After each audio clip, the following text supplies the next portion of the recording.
This is the first of two videos to accompany the further mathematics conference session, Centre of Mass.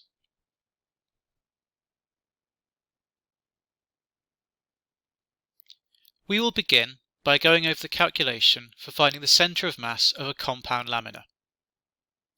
Here I have an example where I have attached together two rectangles which I will assume to be uniform. Finding the centre of mass of an individual rectangle where the shape is a uniform shape, that is to say made of the same material throughout, is a simple process because it will be the same as the geometric centre. In other words, for the rectangle on the left, it will be located at 5, 4, and for the rectangle on the right, 13, 6, using the coordinate system. To find the centre of mass of the compound shape, formed by adjoining the two rectangles, I can use the formulae on the right-hand side of the screen. But really what these boil down to is considering horizontal and vertical cases separately. If I look at the horizontal case, I can find the location of the horizontal component of the combined centre of mass by taking each individual centre of mass as shown here, the distance from its reference point, which I'll take as the y-axis, and multiplying it by the corresponding area.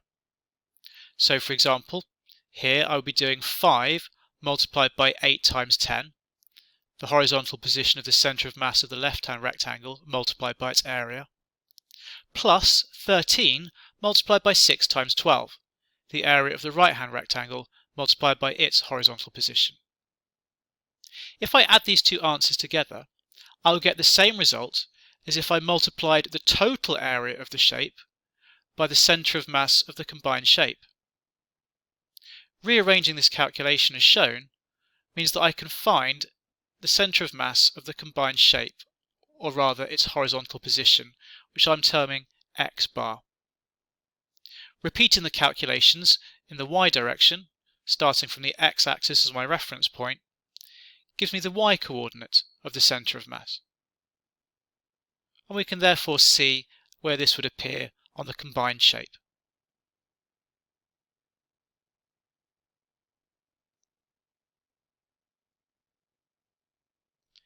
Here is a new compound shape, this time made by joining a rectangle to a triangle.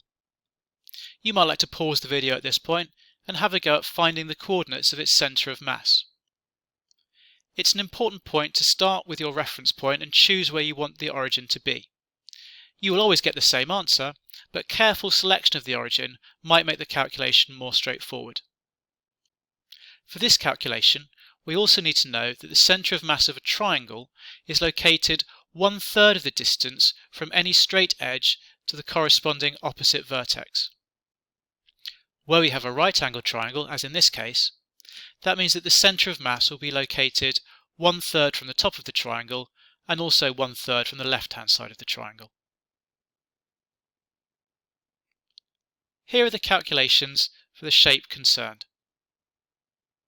In this session, we explored practical ways of putting these theories to the test. If we take a piece of card, and I would suggest stiff cards such as what's called grey board, the sort of backing material you might get for a pad of paper, get some stiff card, cut out the shape, and test whether your centre of mass is located in the right place. There are various ways to do this. Perhaps the most obvious is to balance the piece of card horizontally on the tip of your finger, putting your finger where you think the centre of mass is located.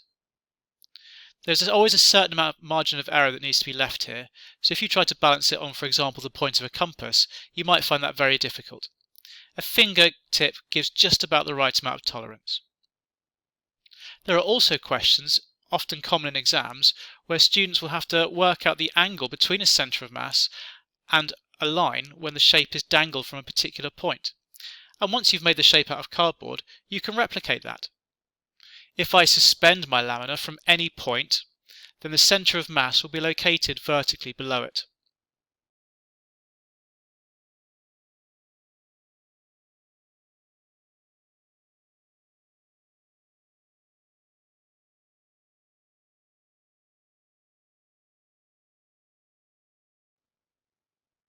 We can extend the idea of a compound shape by adjusting the centre of mass by affixing objects to our piece of card. For example, Imagine we want to suspend our piece of card from a point midway along the centre of the piece of card at the top. At the moment, if I were to suspend the card from this point, it would start to tilt, because as we have seen, the centre of mass is not in the middle of the shape as we look at it from left to right. However, if I were to attach an object such as a 2p piece to the piece of card, if I were to attach it in the right place, I could adjust the position of the centre of mass of the compound shape, and if I put the 2p coin in the correct place, I could do it in such a way that the centre of mass lies vertically below the point of suspension. We could challenge students to work out where that point might be, and then put it to the test.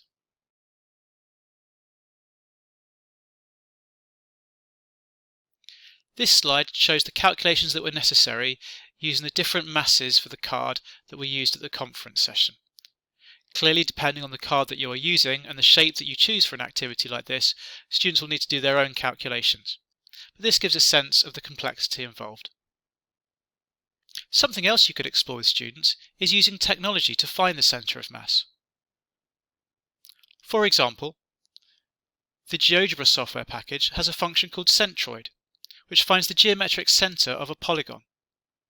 Assuming that polygon is made of a uniform material, that would be the same as the centre of mass. Here I have set up a polygon, in this case a rectangle, and typed in centroid and then in brackets Q1 because that was the name given to my polygon, and you can see here that the centre of mass appears on the shape. If I change my shape by dragging one of the points, we can see that the centre of mass moves with it. So I can find the centre of mass for any given polygon shape. This is a very useful technique when setting questions, and also quite handy for checking answers quickly.